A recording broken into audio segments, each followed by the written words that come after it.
بسم اللہ الرحمن الرحیم ایاک نعبد و ایاک نستعین۔ میں پہلے واضح کر دوں کہ میں یہ میڈیا ٹاک اس لیے نہیں کر رہا کہ میں تحریک انصاف کو چھوڑا ہوں۔ میں میڈیا ٹاک اس لیے کر رہا ہوں کہ میں اس وقت چاہتا ہوں میری ساری قوم سمجھے کہ میری طرح کا آدمی سیاست میں کیوں آیا اور اس نے یہ اتنی لمبی 27 سال کی سٹرگل کیوں کی، اور وہ اس کے خدشات کیا ہیں کہ یہ ملک میرا کس طرف جا رہا ہے۔ تو میں صرف اپنی قوم کے لیے بتانا چاہتا ہوں کہ میں 18 سال کا تھا جب میں پاکستان کرکٹ ٹیم میں کھیلتے ہوئے انگلینڈ گیا۔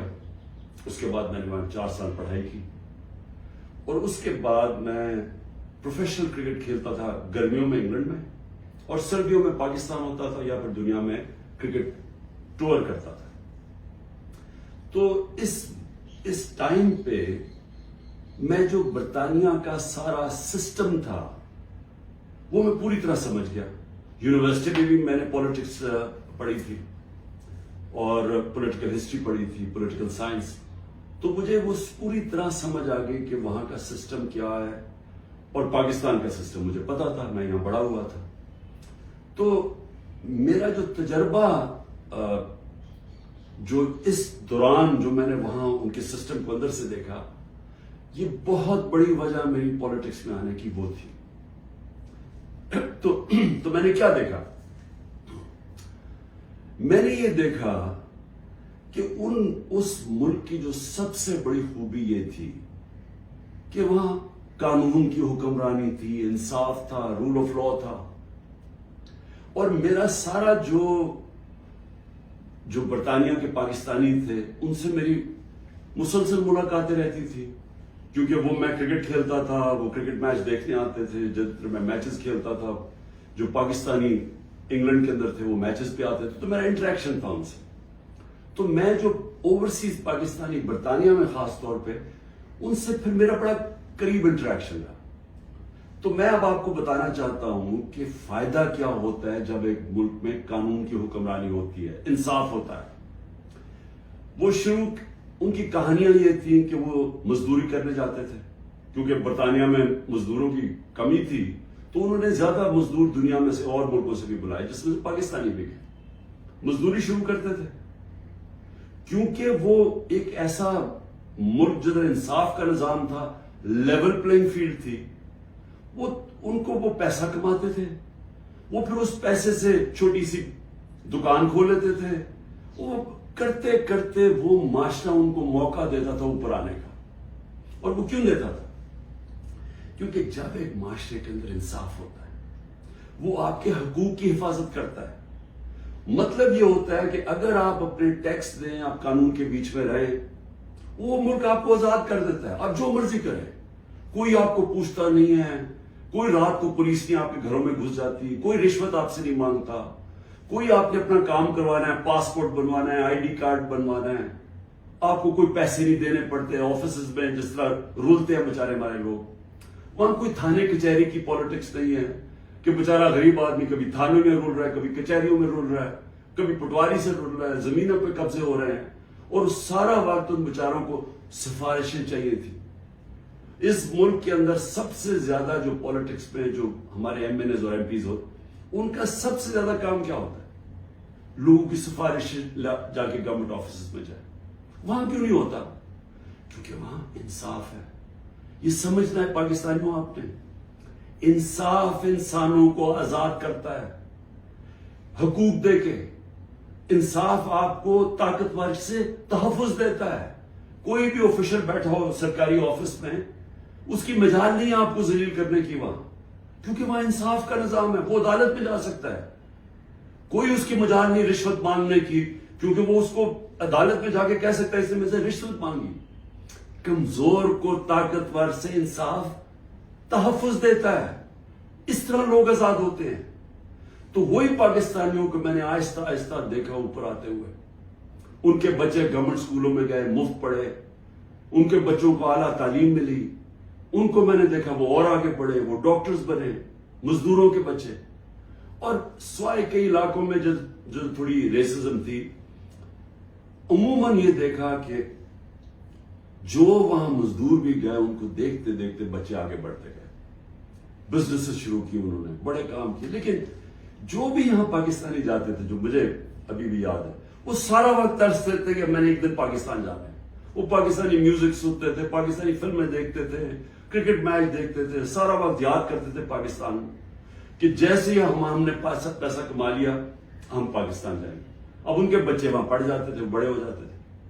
جب بچے تھوڑے بڑھ جاتے تھے، بڑے ہوتے تھے، وہ پھر آپ پاکستان آنے کی کوشش کرتے تھے. اب میں آپ کو بتاتا ہوں کہ کیوں ہم آگے نہیں بڑھ رہے. وہ آتے تھے پاکستان، ان کے بچے جب پاکستان میں بزنس کام شروع کرتے تھے ان سے کام ہی نہیں ہوتا تھا. وہ عادی تھے کہ وہ سسٹم میں جائیں، وہاں سسٹم کام کرتا ہے، کام ہو، وہاں آپ کا جائز کام ہو، آپ کو کوئی پیسے نہیں دینے پڑتے، آپ کو فوری کام ہو جاتا ہے، کوئی رکاوٹیں نہیں ہیں. آپ بزنس کھولنا چاہیے، آپ محنت کریں، آپ وہ بزنس کامیاب ہو سکتی ہے. نفع نقصان ہوتا ہے لیکن کوئی رشوت نہیں مانگتا، کوئی آپ سے آ کے انسپیکٹر نہیں آتا، کوئی یعنی سرکاری آفیشل آپ کو تنگ نہیں کر سکتے. یہاں کی ان کو مشکل پڑ گئی. وہ تھوڑی دیر آتے تھے، کوشش کرتے تھے، تھوڑی دیر کے بعد ملک سے باہر واپس رہ ہی نہیں سکتے تھے.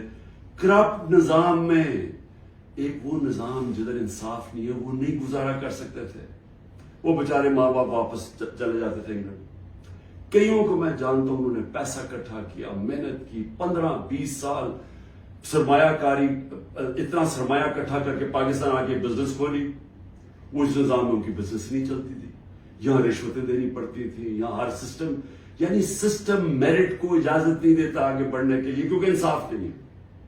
اور وہ یہاں تباہ ہو کے میں نے دیکھا لوگ یہاں فراڈ ہوئے، ان سے ہر جگہ زمینوں پہ قبضے ہوئے، ان کے گھروں پہ قبضے ہوئے. جب وہ واپس آتے تھے پیچھے قبضہ ہو جاتا تھا.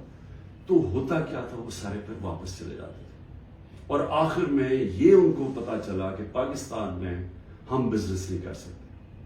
اب 1 کروڑ پاکستانی ہے. اب ادھر آپ نے سننا ہے، 1 کروڑ پاکستانی باہر بیٹھا ہے. صرف برطانیہ امریکہ میں جو 16,000 پاکستانی امریکن ڈاکٹرز ہیں، 16,000، ان کی نیٹ ورتھ، جو ان کی ٹوٹل ان کی جو دولت ہے 16,000، 200 ارب ڈالر ہے. 200 ارب ڈالر ان کی نیٹ ورتھ ہے. جو 10 پاکستانی سب سے امیر ہیں اس وقت امریکہ میں، پاکستانی امریکنز، 25 ارب ان کی نیٹ ورتھ ہے ڈالرز. صرف جو پاکستانیوں کو یہاں سمجھتے ہیں کہ یہاں حالات اچھے نہیں ہیں، جنہوں نے دبئی میں، اس میں حلال کا بھی پیسہ حرام کا بھی ہے، صرف دبئی میں انہوں نے جو پراپرٹیز لی ہوئی ہیں 20,000 پاکستانیوں نے، وہ 10.4 ارب ڈالر کی پراپرٹیز لی ہوئی ہیں. ہم 6 ارب کے پیچھے، ڈالر کے پیچھے، IMF کے پیچھے بھاگ رہے ہیں. تو میں یہ صرف آپ کو کیوں بتا رہا ہوں، ہمارا ملک اللہ نے ساری نعمتیں دی ہوئی ہیں اس کو. ایسا ملک دنیا میں نہیں ہے. ہر قسم کی، یعنی 12 موسم ہے، اوپر سے نیچے جائیں بدل جاتا ہے، ملک بدل جاتا ہے، اس میں ہر کچھ اگ سکتا ہے. زرخیز زمین ہے، اس کو ہم صحیح استعمال نہیں کر پا رہے. لیکن جب تک ہم انصاف کا نظام نہیں ٹھیک کرتے، ہم اس ملک میں اس دلدل میں گھس رہے ہیں. سو میں اب آپ کو بتاؤں کہ میں نے جب یہ پاکستانیوں سے جو برطانیہ میں تھے، کیونکہ میرا اصل میں کرکٹ کھیلتا تھا، میں نے آپ کو بتایا میرے ان سے رابطہ تھا، تو تب میں نے فیصلہ کیا کہ ہم پاکستان کے اندر جب تک یہاں ایک انصاف کا نظام نہیں آتا ہمارا ملک آگے نہیں بڑھ سکتا. کیونکہ اتنا بڑا سرمایہ کاری ہو سکتی ہے اوورسیز پاکستانی سے، لیکن وہ آتے نہیں ہے پاکستان میں. وہ صرف اپنی ریمیٹنس بھیجتے ہیں، جو اصل تو سرمایہ کاری سے ملک اوپر جاتا ہے. تو میں نے پھر تحریک انصاف بنائی 96 میں، اور اس کا نام تھا انصاف کی تحریک. اس کی نظریہ کیا تھا؟ اسلامی فلاحی ریاست. وہ نظریہ کدھر سے لیا؟ جو قرارداد پاکستان ہے، آبجیکٹو ریزولوشن ہے، جس میں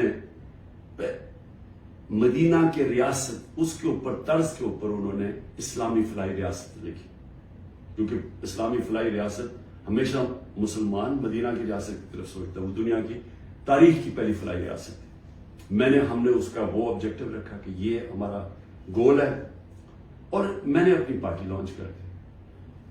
اب میں یہ اس لیے آپ کو بتایا کہ ہمارا جب تک ملک اس چیز کو سمجھتا نہیں ہے کہ ہم نے اس ملک میں قانون کی حکمرانی قائم کرنی ہے، اس کے بغیر پاکستان کا کوئی فیوچر نہیں ہے۔ اگر ہم یہ نہیں سمجھتے تو ہم یہ جو تباہی کی طرف تیزی سے ہمارا ملک جا رہا ہے، ہم نہیں ہم اس کو روک سکتے۔ میرے پاس ابھی اعداد و شمار ہیں جو اس موجودہ حکومت نے پرنٹ کیے ہیں، میں ابھی آپ کو وہ بتاؤں گا کہ ایک سال میں ہوا کیا ملک میں۔ لیکن میں نے ایک اور چیز جو کیونکہ میرا برطانیہ میں اندر سے باہر سے اس کے معاشرے کو جانتا تھا، اور جب میں کرکٹ کے آخری دنوں میں میرا سفر شروع ہو گیا، میرے دین کی طرف بھی اسلام کی طرف بھی میں نے پڑھنا شروع کر دیا اور میرا سفر شروع ہو گیا، تو میں نے اس نتیجے پہ مجھے پہلی دفعہ سمجھ آئی کہ جو مدینہ کی ریاست جو میرے نبی صلی اللہ علیہ وسلم کی سنت ہے، کیوں اللہ ہمیں حکم کرتا ہے کہ ان کے راستے پہ چلو؟ کیونکہ اللہ نے نبی صلی اللہ علیہ وسلم کو رحمت للعالمین کا خطاب دیا ہوا ہے، سب انسانوں کے لیے رحمت بن کے آئے تھے۔ اس کا مطلب کوئی بھی انسانی معاشرہ اس مدینہ کے ریاست کے اصولوں پہ چلے گا، اوپر آ جائے گا، ادھر خوشحال ہو، اللہ کی برکت آ جائے گی۔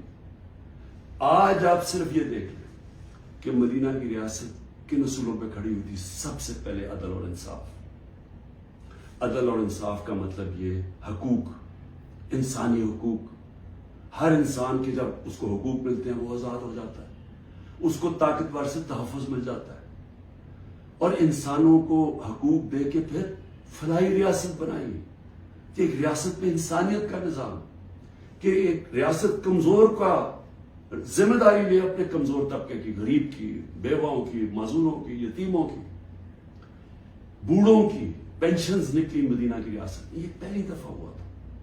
تو دونوں آج جن جن ملکوں میں یہ بنیاد رکھی گئی ہے انصاف پہ، میرٹ پہ، فلاحی ریاست، انسانیت کے اوپر، جدھر تعلیم کے اوپر زور دیا جو میرے نبی صلی اللہ علیہ وسلم نے دیا، وہ سب آگے نکل گئی ہیں۔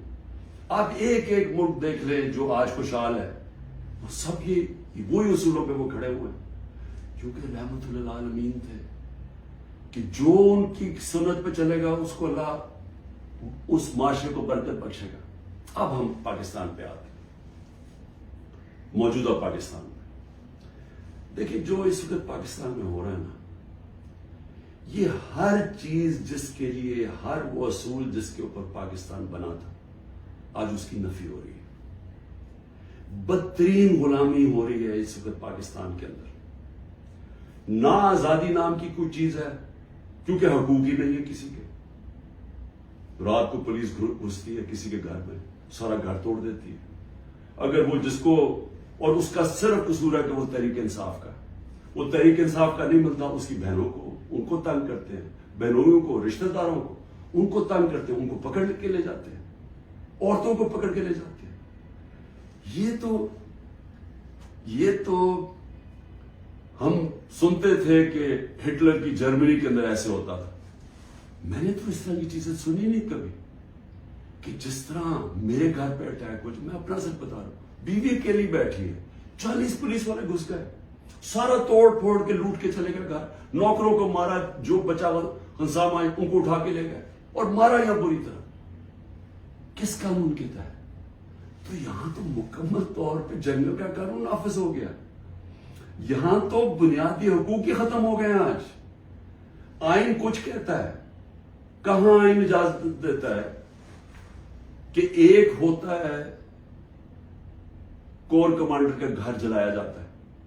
مجھے پہلی دفعہ پتا چلتا ہے جب میں 4 دن کے بعد نکلتا ہوں، مجھے چیف جسٹس صاحب سپریم کورٹ کے کہتے ہیں، ادھر ہی میں مذمت کرتا ہوں۔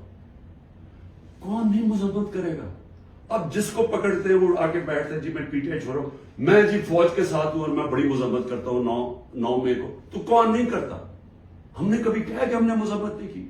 کوئی چاہے گا اپنے ملک کے آپ اپنی فوج کے خلاف کوئی کارروائی کریں یا اپنی فوج کو بدنام کوئی چاہے گا، کیونکہ جب آپ کی فوج کمزور ہوتی ہے ملک کمزور ہو جاتا ہے. لیکن یہاں تو ایک عجیب ہی ماحول بنا دیا گیا ہے.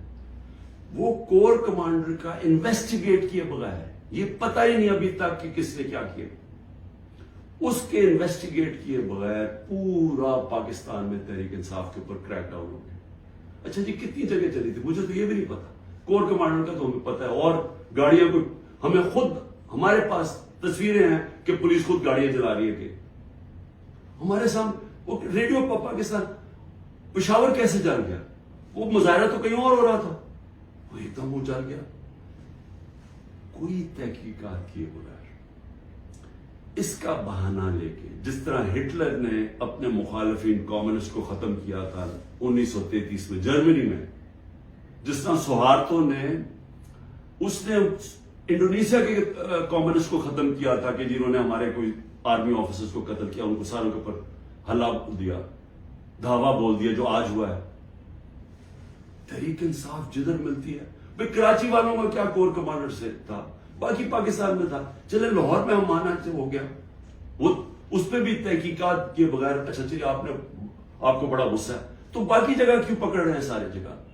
کوئی تحریک انصاف کا سپورٹر ہو، رشتہ دار ہو، جانا ہو، کوئی کسی نے ٹویٹ کی ہو، ان کو پکڑ کے جیلوں میں ڈال رہے ہیں. 10,000 لوگوں کو پکڑ کے جیل میں ڈال دیں. اور اب یہ جبری طلاقیں ہو رہی ہیں.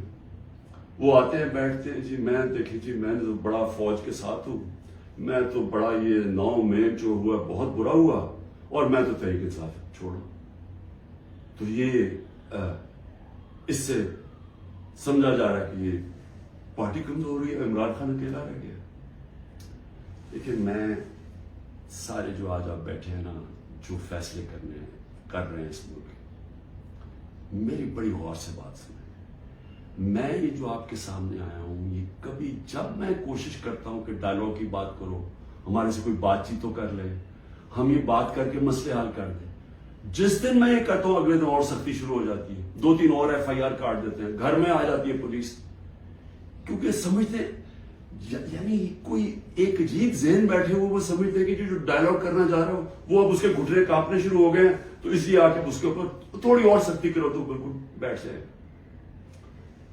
دیکھیں یہ تو ہونے نہیں لگا.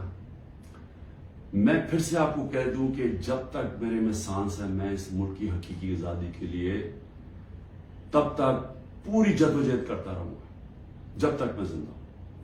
لیکن مجھے اس وقت پاکستان کا خطرہ ہے، مجھے اپنی ملک کی فکر پڑ گئی ہے. اور جو لوگ مل کے یہ سب کچھ کر رہے ہیں، ان کو ملک کی فکر کیوں نہیں ہے؟ کیوں آج ہم مجھے یہ نہیں؟ 308 روپے کا ہو گیا ڈالر اوپن مارکیٹ میں. جب ڈالر 308 روپے کا اوپن مارکیٹ میں ہو جائے تو خطرے کی گھنٹیاں بج جانی چاہیے کہ اب جا رہا ہے پاکستان اس جس کو ہائپر انفلیشن کہتے ہیں، یہ اس مہنگائی کی طرف جا رہا ہے. سارا بزنس ٹھپ، انڈسٹری ٹھپ. ابھی میں آپ کو اس حکومت کے اعداد و شمار بتاؤں گا. تو ان کو کیوں نہیں فکر، یہ PDM والوں کو؟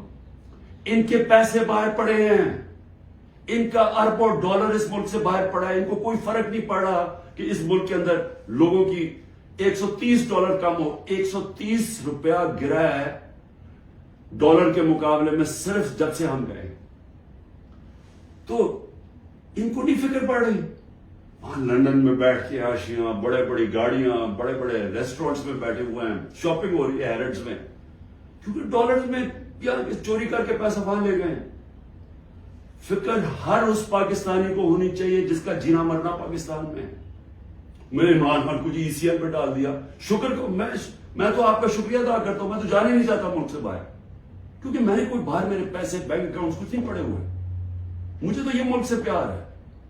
تو اس لیے ECL ان کو فرق پڑتا ہے جنہوں نے جائیدادیں ڈالرز میں رکھی ہوئی ہیں باہر، اور ان کو کوئی فرق نہیں پڑ رہا کہ ملک تباہی کی طرف جا رہے. ذرا آپ یہ صرف دیکھ لیں کہ جب ایک آدمی نے بند کمرے میں فیصلہ کیا کہ جناب عمران خان بہت ملک کے لیے تباہی کر رہا ہے اور میں اس کو بدل رہا ہے، اور اس نے جب گورنمنٹ گرائی، تو ذرا صرف میں اب آپ کو اس حکومت کی اعداد و شمار ہمارے پاس جو فورن ایکسچینج ریزروز تھے، یاد رکھیں روپیہ مضبوط رہتا ہے جب آپ کے ریزروز اوپر ہو، 16.2 ارب ڈالر، آج وہ ہیں 4.5 ارب ڈالر، منفی 72% ہمارا فورن ایکسچینج گرا، ایکسپورٹس 13% گری ہے، ریمیٹنسز جو باہر سے پاکستانی ڈالر بھیجتے تھے وہ 13% گرے۔ یاد رکھیں یہ ہر سال ہمارے بڑھتے جا رہے تھے، ہر سال پچھلے سال سے زیادہ ہوتی تھی ہماری ایکسپورٹس بھی، ریمیٹنسز بھی، ڈالر زیادہ آ رہا تھا۔ اب جب سے یہ آئے ہیں 13% دونوں نیچے چلی گئی ہے بجائے اوپر جانے کے۔ اس کا مطلب ڈالر کم آ رہے ہیں پاکستان میں، قرضے بڑھتے جا رہے ہیں، ڈالر کم آ رہے ہیں اور ہم نے قسطیں بھی دے دی۔ ٹیکسٹائل ایکسپورٹ جو ہماری سب سے بڑی ایکسپورٹ ہے، منفی 14% گر چکی ہے۔ انٹرسٹ ریٹ، اب بزنس کام کون کرے گا؟ ہم جب تھے 9.8 تھا، آج 21% ہے ہمارا سود۔ ہمارا جو ایکسچینج ریٹ ہے آفیشل 180 کر لیں، ہمارا تھا جب ہم گئے 180 روپے ڈالر تھا، آج 287 روپے ڈالر آفیشل ریٹ ہے اور 308 پہ پہنچ گیا ہے اوپن مارکیٹ میں۔ مہنگائی کے اوپر بڑا شور مچا تھا، 12.7% تھی ہماری کنزیومر پرائس انڈیکس۔ مہنگائی کی دو ہوتی ہیں قسمیں، ایک جس کو کہتے ہیں کنزیومر پرائس انڈیکس جو سی پی آئی ہوتی ہے، وہ 12.7 تھی، آج 36.4% ہے، پاکستان کی تاریخ کی سب سے بڑی مہنگائی۔ لیکن اس سے زیادہ خطرناک جو سینسٹیو پرائس انڈیکس ہے وہ 14.2 ہمارے دور میں تھی، آج وہ پاکستان میں 42.1% ہے۔ پٹرول، یاد رکھیں ہمارے دور میں پٹرول 110 سے 115 لیٹر 110 سے 115 ڈالر پہ بیرل گئی تھی، آج وہ 70-80 کے بیچ میں ہے، یعنی ادھر سے آ کے۔ ہمارے دور میں 150 روپے لیٹر پیٹرول تھا، 145 روپے لیٹر ڈیزل تھا، آج ڈیزل پہنچ گیا 260 روپے اور پیٹرول پہنچ گیا 270 روپے۔ جب پیٹرول مارکیٹ میں نیچے، انٹرنیشنل تیل نیچے چلا گیا تو یہ آپ ذرا دیکھیں تقریباً 100 روپے اوپر گیا۔ آٹا جو ہر آدمی کو افیکٹ کرتا ہے، ہمارے دور میں 55 روپے تھا کے جی، آج وہ پہنچ گیا 136 روپے کے جی، 130% کا اضافہ ہوا اس میں، اور یہ عام آدمی کو سب سے زیادہ تکلیف دے رہی ہے۔ چاول 103 روپے کے جی تھا، آج 202 روپے کے جی ہے، 95% ہمارا چاول کی قیمت بڑھی ہے، یہ بھی عام آدمی کا۔ گھی انٹرنیشنل مارکیٹ میں جو پام آئل ہم امپورٹ کرتے ہیں وہ آدھا ہو گیا ہے، آج ہمارے دور میں 468 روپے کے جی تھا، آج 603 روپے کے جی ہے، جبکہ آدھا ہو گیا انٹرنیشنل مارکیٹ میں۔ اور دودھ 170 روپے لیٹر تھا، آج 170 روپے لیٹر۔ میں اور بھی آپ کو بتا دوں کہ جس سے آپ کی دولت میں اضافہ ہوتا ہے، ہماری جو گروتھ ریٹ تھی، یعنی جس ریٹ پہ ہماری دولت میں اضافہ ہو رہا تھا، جس کو جی ڈی پی کہتے ہیں، جی ڈی پی میں اضافہ، وہ 6.1% تھی، آج وہ چلی گئی ہے منفی 0.2%، 0.2% پہ چلی گئی۔ انڈسٹریز، ہماری اوور آل انڈسٹری 6.8% پہ بڑھ رہی تھی، آج وہ -2.9% پہ چلی گئی۔ یعنی جس سے آپ کے ملک میں دولت بنتی ہے، جس سے آپ ٹیکسز بڑھتے ہیں، جس سے آپ روزگار دیتے ہیں، وہ انڈسٹری جو زیادہ تر انڈسٹریز وہ -2.9 پہ پہنچ گئی ہیں، اور جو لارج اسکیل مینوفیکچرنگ جس سے سب سے زیادہ دولت میں اضافہ ہوتا ہے، وہ ہمارے دور میں 11.9% پہ بڑھ رہی تھی، وہ آج منفی 7.9% پہ چلی گئی، تقریباً 8% منفی پہ چلی گئی۔ جو کنسٹرکشن ہے جس سے سب سے زیادہ نوکریاں ملتی ہیں، وہ 1.9% پہ بڑھ رہا تھا ہمارے دور پہ، آج وہ -5.5% پہ چلی گئی۔ اور پھر کاٹن، کیونکہ ہمارا سب سے زیادہ جو کپڑا بناتے ہیں ہم، اس سے ہمارا اضافہ بھی ہوتا ہے، نوکریاں بھی ملتی ہیں، ایکسپورٹس بھی بڑھتی ہیں، وہ 9.2% پہ بڑھ رہی تھی، آج وہ -23% پہ پہنچ گئی ہے، یعنی کہ بند ہو رہی ہے انڈسٹری. میں یہ آپ کو یہ صرف فگر اس لیے دے رہا ہوں، اور جو بھی ہمارے اس ملک میں فیصلے کر رہے ہیں میں اس لیے آپ کو کہہ رہا ہوں کہ یہ ملک تباہی کی طرف جا رہا ہے. ان کے پاس کوئی روڈ میپ نہیں ہے. جتنا ٹائم دے رہے ہیں یہ ملک نیچے جاتا جا رہا ہے. جن لوگوں کے پاس ڈالرز میں باہر پیسے نہیں رکھے ہوئے ان سب کے لیے تباہی آئی ہوئی ہے. سارا تنخواہ دار طبقہ آج تکلیف میں ہے. جس کے پاس سیلریز ہیں ان کا اگر 100 روپیہ سال پہلے اگر 100 روپیہ چیزیں خریدتا تھا وہ 50 روپے رہ گئے. تو یہ تو ایک عذاب آنے والا ہے. اور ابھی یہ جو روپیہ گر رہا ہے کیونکہ ان کے پاس جب آپ کیسے آپ نے قرضے دینے آپ اگلے مہینے قرضوں کی قسطیں دیں گے جب آپ کی دولت میں اضافہ نہیں ہو رہا, جب ڈالرز ہی نہیں بڑھ رہا ہے, جب آپ کی انڈسٹری بند ہو رہی ہے, جب آج کسانوں کے پاس وہ پیسہ ہی نہیں رہا کیونکہ وہ اتنی مہنگائی ہو گئی ہے کہ اس کے پاس پیسہ نہیں بچتا اپنی زمین پہ لگانے کے لیے, تو وہ اس کی ظاہر ہے اس کی پیداوار گرنی شروع ہو جائے گی. تو ہم نے کدھر سے قرضے واپس کرنے؟ ہم آج پاکستان میں ہمیں یہ سمجھنا چاہیے کہ ہم اگر اس وقت اس کو ہم ٹھیک نہیں کرتے یہ سب کے ہاتھ سے نکلنے والی ہے. دیکھیں معاشرہ کنٹرول سے باہر بھی نکل جاتا ہے. سری لنکا میں اس سے کم حالات تھے جبکہ لوگ سڑکوں کے اوپر آ گئے. ابھی تک لوگ سڑکوں پہ کیوں نہیں آ رہے؟ کیونکہ انہوں نے الیکشن پہ کی امید لگائی ہوئی ہے کہ ہم جو ہمارے سے ہوا ہے وہ اندر گھروں میں بیٹھ کے تپے ہوئے ہیں کہ جب الیکشن آئے گا تو ہم ان کو سبق سکھائیں گے. تو یہاں تو الیکشن کروانے کا کوئی پلان ہی نہیں ہے. یہاں تو الیکشن کا تب پلان ہے جب عمران خان کو کرش کیا جائے گا, اور وہ کرش کیا جا رہا ہے. یعنی یہ جو ہمارے اوپر جس طرح کا جبر ہو رہا ہے اور جس طرح کا یہ ظلم ہو رہا ہے تو یہ تو کبھی ہوا ہی نہیں ہے پاکستان میں کسی پارٹی سے. اور یہ اس کے پیچھے یہ سوچ ہے کہ جب یہ کرش ہو جائے گی پارٹی تب ہم الیکشن کروا دیں گے. دیکھیں کیونکہ میں بڑا ہوں, میں نے ایسٹ پاکستان مجھے یاد ہے. میں بار بار لوگوں کو بتاتا ہوں کہ آخری فلائٹ میری آئی تھی ڈھاکہ سے, میں انڈر 19 کا میچ کھیلنے گیا تھا. اس کے بعد آپریشن شروع ہو گیا تھا اپریل 71 میں. دیکھیں ہوا کیا تھا اس پاکستان میں, یہ پھر سے یاد رکھیں, تاریخ سے سیکھنا چاہیے. ذوالفقار علی بھٹو نے 81 سیٹیں جیتی پاکستان میں 138 میں سے, اور کہا تھا ذوالفقار علی بھٹو کا انقلاب آ گیا, اور واقعی انقلاب تھا, روٹی کپڑا مکان کا انقلاب آیا. لیکن 138 میں سے ذوالفقار علی بھٹو نے 81 سیٹیں جیتی, اور اس نے جو نعرہ تھا کہ میں پہلی دفعہ عوام کا نام لیا. پہلے تو عوام کا نام ہمیں پتہ نہیں عوام کیا ہوتی ہے کیونکہ پہلے تو اور قسم کی سیاست ہے. تو اس نے ایک ذہنوں میں انقلاب لے کے پہلی دفعہ عوام کی بات کی. لیکن مجیب الرحمان 162 سیٹیں تھی ایسٹ پاکستان میں, اس نے 160 جیتی, صرف 2 سیٹیں ہاری اس نے. تو وہ کیا کہہ رہا تھا؟ وہ انصاف کہہ رہا تھا کہ ہمارے سے انصاف نہیں ہو رہا, ہمارے حقوق نہیں مل رہے, ایسٹ پاکستان کو کالونی کی طرح رکھا جا رہا ہے, ہمیں سیکنڈ کلاس شہریوں کی طرح رکھا جا رہا ہے. اور وہ انصاف مانگ رہا تھا, حقوق مانگ رہا تھا, وہ آزادی نہیں مانگ رہا تھا. جب ہم نے آپریشن شروع کیا تو وہ پھر حقوق سے آزادی کی طرف چلا گیا. وہ بات کرنے کے لیے بھی تیار تھا. اور مجھے ابھی بھی یاد ہے جب ہمارا ملک ٹوٹا تھا, میں انگلینڈ میں تھا, پڑھ رہا تھا, تو جو دھچکا ہم سب کو لگا تھا, یعنی ہم ہل کے رہ گئے تھے.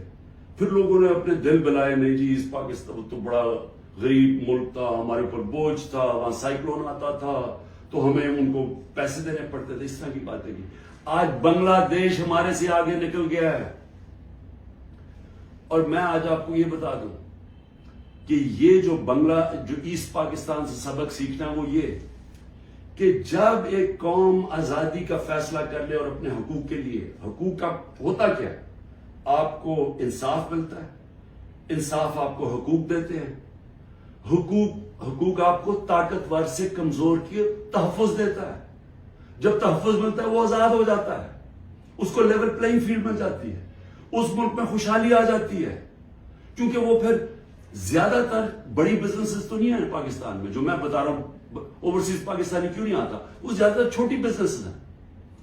چھوٹی بزنس پاکستان میں چل نہیں سکتی کیونکہ ان کے پاس اتنی طاقت نہیں ہوتی رشوت دینے کی. ان کے پاس اتنا ٹائم نہیں ہوتا کہ وہ آفیسز کے چکر لگائیں, وہاں ان کو وہ ڈیلے صرف اس لیے کریں جب تک آپ رشوت نہیں دیتے, تو وہ چلے جاتے ہیں واپس. تو چھوٹی بزنس جو اسمال اور میڈیم صنعت ہوتی ہے وہ ایک ریڑھ کی ہڈی ہوتی ہے ملک کی. اصل تو روزگار وہ دیتا ہے.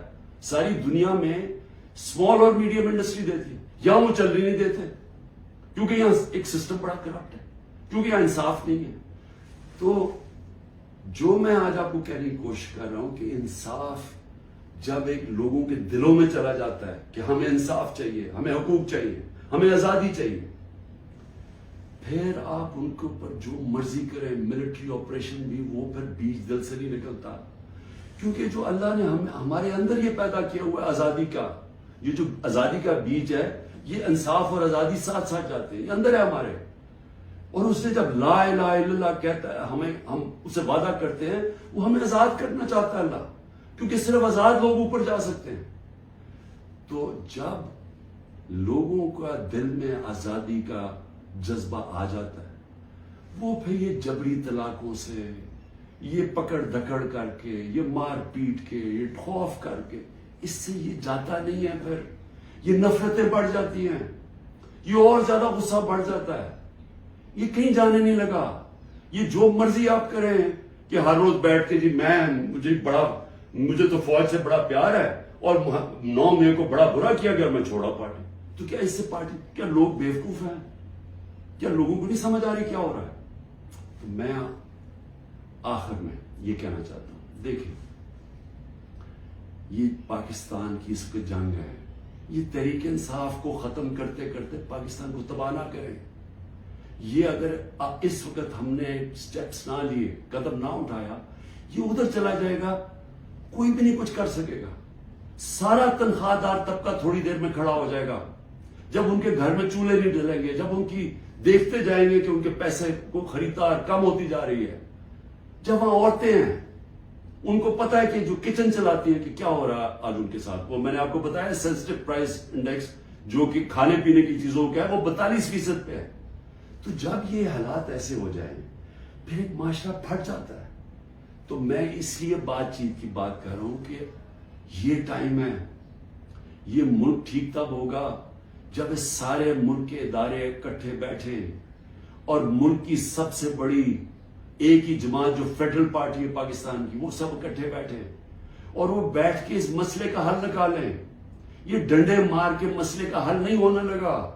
یہ جو بھی کریں گے, میں تو بیٹھا ہوں کہ ہر روز میں انتظار کرتا ہوں کہ کس دن پکڑنے آئیں گے, میں تو تیار ہوں اس کے لیے. اس سے مسئلہ نہیں حل ہونے لگا.